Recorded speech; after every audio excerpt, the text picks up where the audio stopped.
I'm back. Road Rants for Black and White Sports. Let's talk about XFL and some good, some bad, and the ugly. Okay. Number one, the Week 5 attendance numbers have come out. And 3 of the 4 games drew nicely. Okay. Seattle and Houston, nearly 20,000. Dallas and New York, nearly 16,000.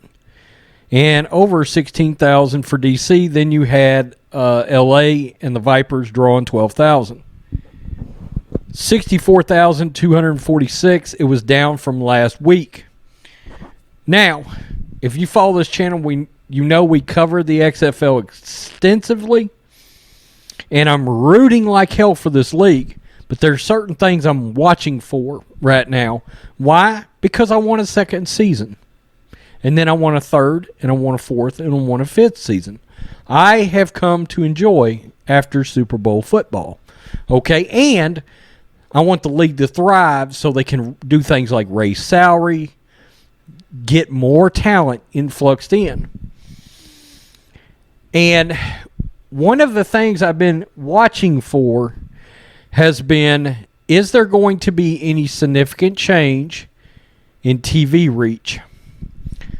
That is going to happen this coming weekend. The XFL will have their first FS2 game.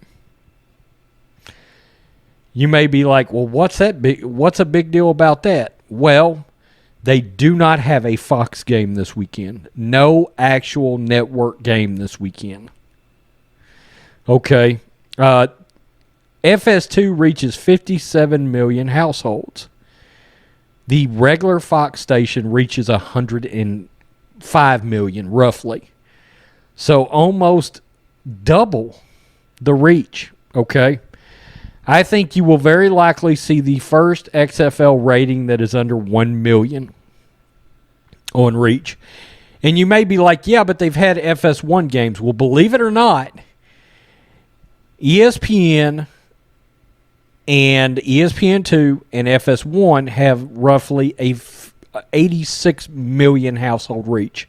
So there's a 31 million household reach difference between FS2, ESPN, ESPN2, and FS1.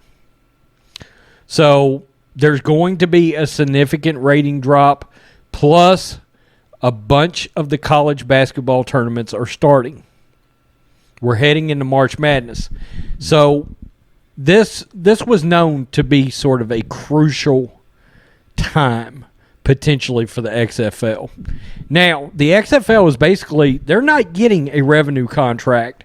In other words, ESPN and Fox is not paying them.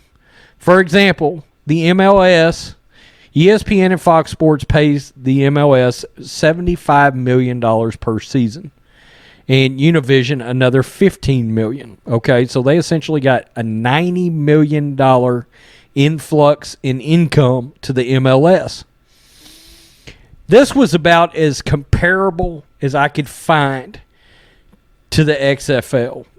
The problem is you still have more than 20 more players per roster than the MLS, but the league is much bigger, okay?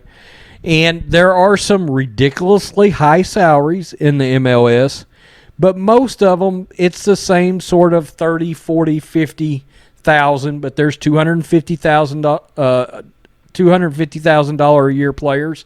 There's some guys up in the millions, okay? Now, the difference between the MLS and XFL is there's a couple of teams in the MLS that draw over 40,000 fans. And there are 9 clubs in the MLS that draw over 20,000. There's 18 or 19 teams in the MLS. I mean, it's big.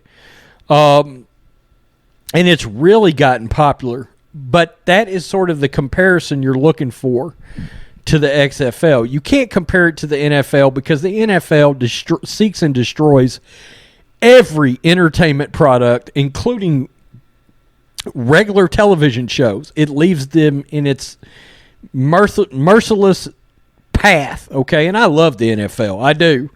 As much as I like the XFL, NFL will always be my baby. Okay, but I want the XFL to make it. It makes me wonder, does the XFL need to consider adjusting the season? Okay, in other words, start the season the first weekend after March Madness is over. Or something like that, right? So they can avoid March Madness as best they can. They're starting, and there's talk that the NFL wants to make the Super Bowl later, somewhere between 1 and 2 more weeks later than it's played right now, which would push the XFL season later. Okay, they want to conclude on I think the Saturday after the NFL draft is over. So it makes you wonder, is the XFL in the exact spot it's going to end up being if it stays around long term? Okay. But, look, overall, 64,000 fans between 4 games. It's pretty good. Is it a drop-off? Yeah, but there's 2 reasons for that. No Seattle and no St. Louis home games. Both of them draw over 25,000 fans to each game. By the way, Seattle in the MLS draws over 40,000. So they support their sports teams up there. I give them a lot of credit. But it was about the closest thing. I looked at the WNBA. The rosters are much smaller. And because of that, you can't compare it. Their television contract is only $25 million per year. Okay, but right now, the XFL might take that, right? But what's happening with the XFL is they pay ESPN and they pay Fox for the rights to broadcast, and then they sell advertising during the games. And they try to make a profit there. But ideally, they want ESPN and Fox to bid to pay them revenue. And the ratings have been pretty good. Okay, they have been pretty good. But Fox does have, I heard last week, Fox has got an expectation of about 2 million viewers on a actual Fox broadcast game. Not an FS2, not an FS1 game, but an actual Fox game. We'll see. FS1 games have been getting just a hair over 1 million viewers.